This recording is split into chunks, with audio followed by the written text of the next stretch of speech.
2 ಲಕ್ಷ ರೂಪಾಯಿ ಪರಿಹಾರ ಘೋಷಣೆ ಮಾಡಿದ್ದಾರೆ. ದೆಹಲಿಯಲ್ಲಿ ನಿನ್ನೆ ಮುಖ್ಯಮಂತ್ರಿಗಳು ಪರಿಹಾರವನ್ನು ಘೋಷಣೆ ಮಾಡಿದ್ದಾರೆ.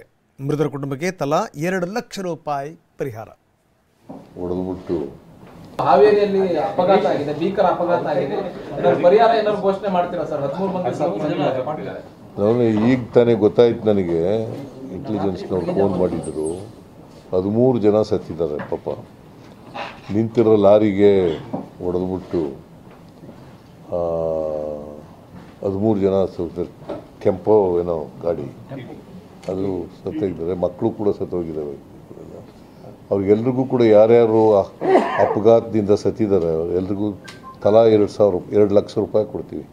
ಹಾವೇರಿಯಲ್ಲಿ ಅಪಘಾತ ಆಗಿದೆ, ಭೀಕರ ಅಪಘಾತ ಆಗಿದೆ. ಪರಿಹಾರ ಏನಾದ್ರು ಘೋಷಣೆ ಮಾಡ್ತೀರಾ ಸರ್? 13 ಮಂದಿ ನಾನು ಈಗ ತಾನೇ ಗೊತ್ತಾಯ್ತು, ನನಗೆ ಇಂಟೆಲಿಜೆನ್ಸ್ನವ್ರು ಫೋನ್ ಮಾಡಿದ್ರು. 13 ಜನ ಸತ್ತಿದ್ದಾರೆ ಪಾಪ.